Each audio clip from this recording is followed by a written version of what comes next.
Picture this. You walk into Monday morning thinking it's business as usual, but by 9:02 a.m., an AI has already written organization-specific ransomware, generated deepfake messages from your CEO, and drafted perfectly tailored extortion emails to your board. But here's the twist. The real damage started well before anything was encrypted, when your data was quietly exfiltrated and triaged by the same AI. And according to incident response data, in 82% of recent enterprise ransomware cases, exfiltration preceded encryption by an average of 11 days. You see, the recovery clock doesn't start at the ransom node anymore. It starts the moment your data walks out the door. And most organizations have no way to detect that moment, let alone scope what was taken. I'm Shawn Rosemarin, and this is Beyond the High T Headlines. Today, we're going to talk about why recovery from AI-driven ransomware is a fundamentally different problem, a data problem, and not just a security problem anymore. It's my pleasure to welcome our guest, Andy Stone, America's CTO at Pure Storage and former global CISO at Zurich Insurance and PricewaterhouseCoopers. Andy, welcome to the show. Hey, Shawn. Thanks for having me. Looking forward to it. So, Andy, just while we get started, and thank you for joining us, why are you so passionate about this topic? Well, Shawn, I've been in the security industry for over 25 years now, and really, I feel like it's one that continues to evolve. So no matter how hard we try, it seems that this topic, data theft specifically, continues to just be a real thorn in everybody's side. And I think that, we really need to start thinking about the problem differently and really need to start thinking about, how we're going to control the problem space a lot more effectively, especially as we start moving toward things like AI and agentic identities, that sort of thing. So, look, I mean, this is unfortunately one of these things where we've heard so much about ransomware, we've heard so much about security. Organizations have been, tackling this problem for the last few years that we've kind of become numb to it. But the fact is, I mean, most folks now today can restore from backup, they can patch holes, they can move on. What's really different now? I mean, why are we bringing this back to the forefront? Why should really people be thinking about this being such an important initiative given everything they've done over the last several years? I think it's a few reasons. One, yeah, you can recover. The question is how fast, right? So if you look at a lot of these attacks, take JLR over in the UK recently, right? Back in September, and they were down for over a month, cost them like £2 billion being down, based on a single attack. And so, you've got the architecture in place to recover, yes, but can you do it quickly, and can you do it to the scale and extent that you need to get your business operational very fast? The other problem is really dependent upon industry, right? So ransomware especially, has evolved over the last several years. And, what you start to see are a lot more extortion attempts. You see more theft of data, but you also see a lot of pre-positioning by global threat actors. So like in nation state space, right? So think critical infrastructure, power grid, water supply, financial services. They're really, pre-positioning for war potentially. And so when I think of this problem space, when I'm talking to customers and talking to just folks in the industry, we've got a narrow window of time to really prepare and to be able to recover very quickly when a bad event occurs. Otherwise, it could lead to some really bad downstream effects. So, if think about it, the Chinese or the Russians take down the power grid, that's a really bad outcome. We need to be able to recover very, very quickly. Otherwise, it can turn into pandemonium quickly or even loss of life. And so, there are a lot of downstream effects, especially depending on industry, that make me really passionate about this space right now. So let's kind of tackle this, right? I think there's more technology solutions than we could talk about in a 4-day podcast. But it's not a technology gap. There's a process and there's a people gap here. why aren't we focusing on that? I mean, why is nobody thinking about the end-to-end process here and instead sort of buying band-aid solutions to try to cover these holes as quickly as external threats can exploit them? I mean, I think reality is a lot of folks want to talk about, doing the right things and being prepared and, spending the money to secure your data, but most don't. Like most companies just don't spend the money that's necessary to actually fully protect and be resilient. Part of that is probably because security teams, CISOs especially, are afraid to put the real number in front of people and give them the optionality. In a lot of cases, if the CEO or the board heard what it would really cost to become resilient and to have the capabilities to recover quickly and in a timely manner, or to fully protect the data of their customers or their business, you have a heart attack, right? And so, um, Hold on. I got to yeah, click on that. yeah, So, yeah. do you truly believe that to be true? So, I mean, ultimately, if I put the true number in front of my organization of what it would take to, appropriately protect the most valuable assets, the companies would balk. It's way higher than anybody would imagine. I do. I think that a lot of them would balk. I don't know that I can't respond to it's a lot higher than they would imagine. Like I would imagine that some folks probably know what it's going to take, but they'd make a conscious decision to not actually spend the amount of money that's actually required to get to that level of protection, right? Look, part of it is too, you're in business, right? And part of being in business means taking risk. And so you've got to balance the risk and mitigate the risk in the appropriate places. But the reality is, a lot of these companies don't even necessarily do that in the right forms, right? They view security and resilience as compliance efforts, meaning that some regulator or some auditor somewhere is saying, oh, well, you have to do these things. And when you give somebody the have to do list, right?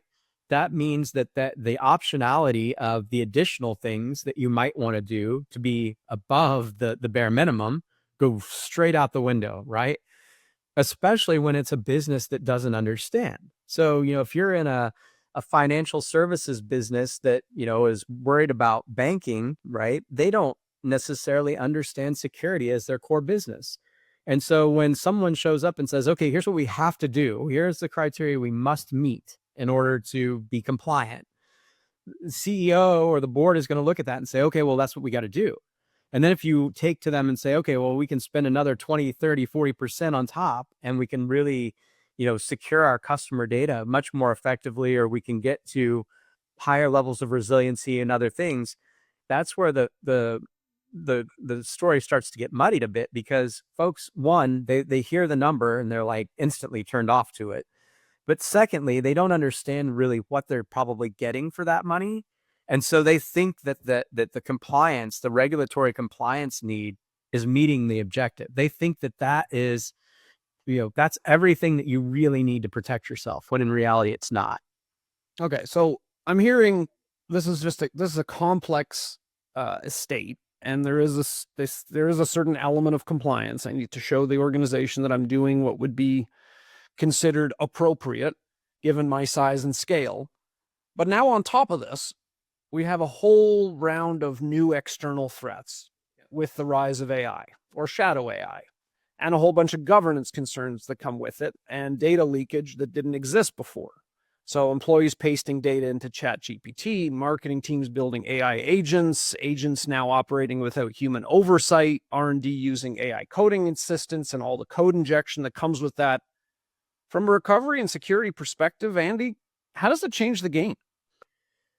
I mean, significantly, right? If you just think about the agents themselves, most agents run with more of a system level of identity and privilege than a human, right? So with humans, we generally will say Shawn gets access to these things, Andy gets access to these things, right?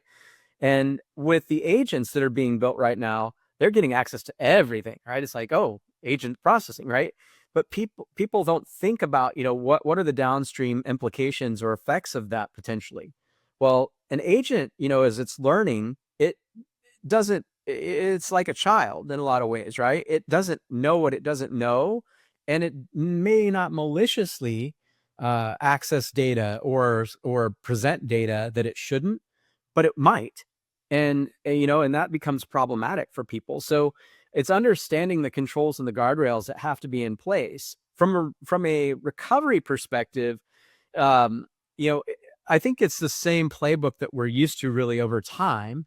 It's just it starts to get very broad, because now what happens is, as we move into AI, we've got all these little subcomponents of AI. So all the things that we're consuming in order to make our AI ecosystem work, right? Where does the recovery for each of those individual components actually take place?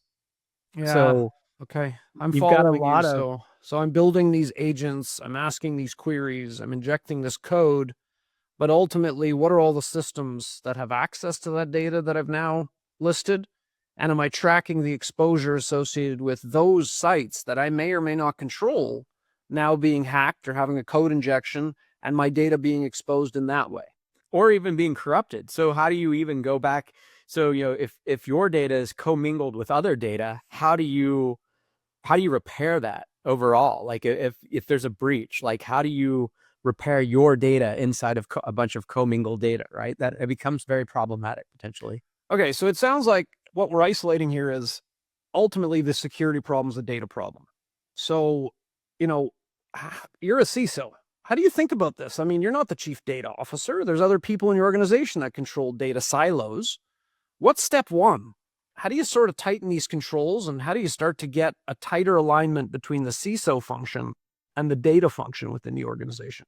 I mean, it always starts with the business relationships, right? So I think the first step for the CISO is to understand the business. You have to understand what business problem you're trying to solve with this AI or data access thing, right? You don't want to just have data for data's sake, right? It needs to be doing something. You need to be monetizing it in some way, whether it's for internal use or external. And so you as a CISO need to get your team aligned with those business units so you can understand what it is they're trying to accomplish and how. That way you can help them as they're iterating, through the multiple steps to actually apply the right security controls at the right points. So for instance, as it's not just about securing a database, right, for the data. It's also about securing the application. So how are we doing code reviews? How are we remediating the high vulnerabilities and the criticals before we actually put code into production? How are we maintaining the infrastructure on the back end? Are we keeping our databases patched and up to date on a regular basis? The operating systems, how are we, managing those pieces, right? And then ultimately the identities. Who has access? Okay, you're going to build an AI bot. Fine. You can do that. But what controls are we putting in place to limit what access to data it has, right? It shouldn't necessarily have access to all. Well, and I want to take it even one step further, Andy. You've got snaps and clones and copies of this data, in many cases, 10 or 20 copies that are sitting on site, off site, on personal machines, on clouds, in LLMs. I mean, how do you put your arms around this? Because all of that is sensitive information, and the pure multiplicity of all of this just can be completely overwhelming. Absolutely. I mean, you've got to control your data, right? I am a big believer of, you own your data. You have to control your data and your applications. Nobody else is going to care for your stuff like you do. So if you offload all your data to, Databricks or somebody else to, you think, manage it on your behalf, right, as a service, they are not looking after it like you would in your organization. So you have to take ownership and know, one, what is being done with the data. Two, where's the data going? Three, how are you going to control and manage all of that infrastructure and maintain it? My personal view is, if you want to start a journey like for AI, in this context, up in the cloud, so that you have, more high speed iteration, and you can get access to GPUs or whatever infrastructure you might need more quickly, that's probably okay. But it cannot be a long-term solution. At some point, you have to have a way of bringing your data assets back on premise so that you can manage them and control them in your environment, ring fenced, and kind of what's going on, right? Um, if you go look at some of the recent breaches. So Salesforce, right? Everybody, it's like, oh, I want to use sales. Not everybody, but a lot of companies, I want to use Salesforce as their platform for customer data, right? What happens when one of these Salesforce agents that you may or may not even subscribe to gets breached, and it's part of the Salesforce ecosystem, right? Now all of a sudden they have access to all of your data, right? And so you had no control over that. You're subscribing to a service. You are at the mercy of the service provider at that point. You don't really own your data. Now, those service providers will tell you they're not responsible for it, right? If you go look at an Office 365 agreement, they explicitly tell you, you have to back up your data. You're responsible for your data resiliency, not them, right? Yeah, They're there to provide all it's the stuff. interesting. You're kind of bridging to one of the biggest discussions in security this year, which is this concept of bring your own key. So at any point in time, if there's a breach in a third-party service, I can revoke the key. You no longer have access to the data. I don't have to worry about whether you turned it off or turned it on. I literally, from one pane of glass, can just revoke the key, and those volumes are no longer accessible. That's a big architectural change for a lot of companies, but you can see why this is becoming so important. Well, the problem though is that that's data at rest. As an attacker, I may or may not actually want to go after the data at rest. The application is always your weak point, right? The application is where the vulnerabilities lie. You have to access data via an application in some way, shape, or form. And so if you can, you bypass the data at rest component and you get it while it's in motion or in presentation, it doesn't, the keys don't matter, right? So much. Now I can hijack the agent, is what you're basically saying. yeah, exactly. Or and with AI, I'll tell you the part that I'm more concerned about is, all the injection attacks, to be honest, like making the models hallucinate to present the wrong data. Like it's going to become an incredibly massive problem for companies that they don't see yet. Yeah, I mean, the governance of the logic that sits within the agent and the ability to inject instruction sets or even hidden code that allows the agent to perform in a way that is different than intended but invisible to humans.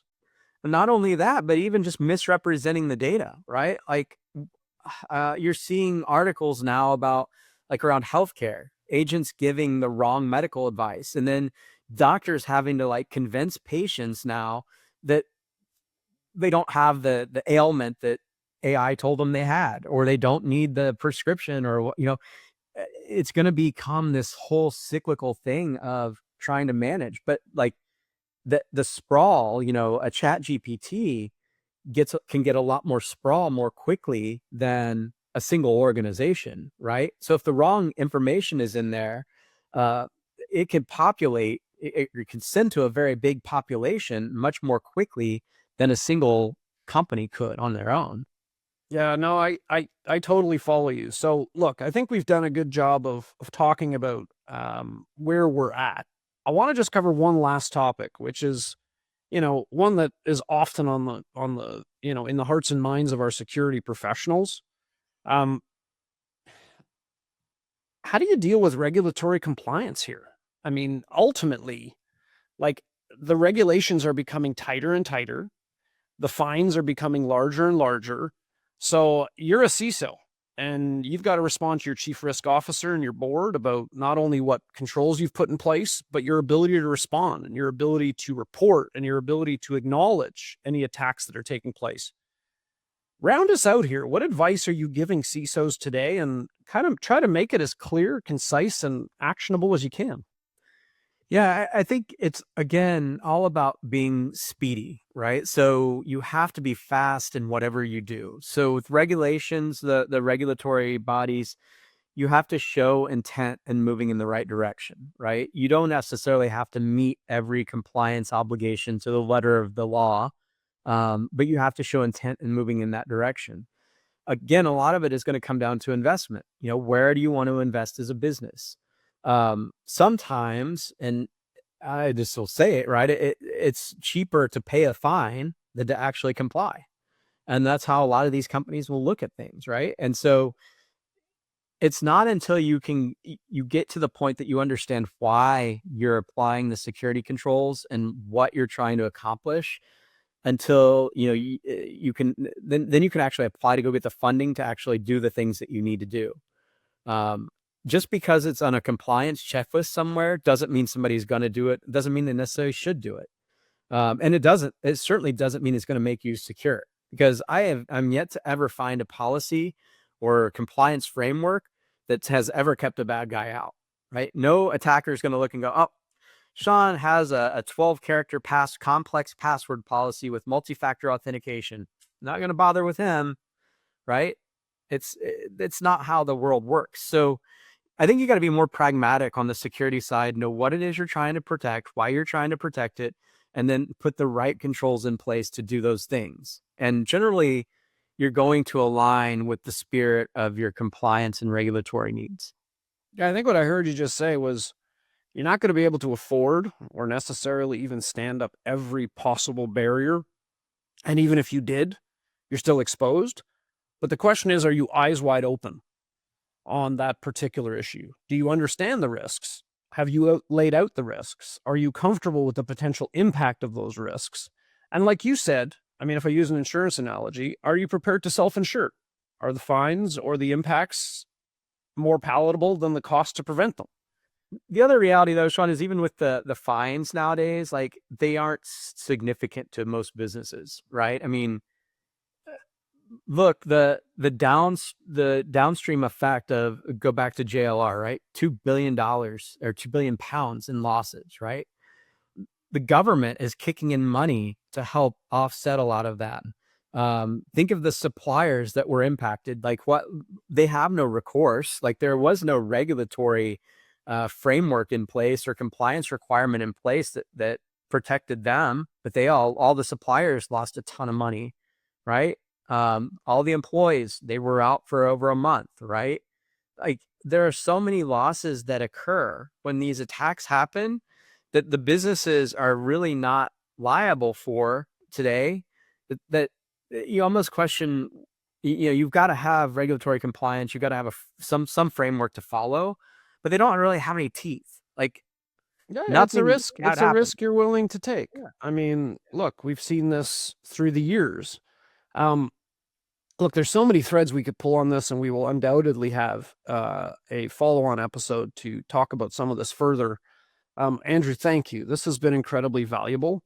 I think you've kind of shown some CISO battle scars, but also given a pretty honest technical assessment of what's realistic, what risks we're going to take, and some of the hype out there. For everyone listening, here's your takeaway. Security was hard before. AI is changing the threat model. It's no longer encryption first and exfiltration first. It's now really about the data profile. Where are your data assets? Where are you exposing them? And being able to prove what was exposed, and obviously any logic that was changed in the process. So I just ask folks listening, obviously share your feedback with us as you always do, but we'd encourage you to get visibility into shadow AI. Find out what data is being exposed, where it's being exposed, what models are being leveraged, where the logic from those models are coming, what the potential infiltration points would be of that logic. And automate your data classification. Make sure that data itself, back to Andy's point, from a zero trust perspective, people only have access to what they need access to. Not just production volumes, but clones, snaps, copies. If you found this valuable, please subscribe to Beyond the IT Headlines. We're on YouTube and Spotify. Drop a comment with your biggest ransomware recovery challenge, your biggest security challenges. We read everything, and your questions always shape our future episodes. And if you want more analysis on AI, data infrastructure, and IT leadership, check out our newsletter at thedatawire.com. With that, for Andy Stone, I'm Shawn Rosemarin. Thanks for joining us. I will see you next time.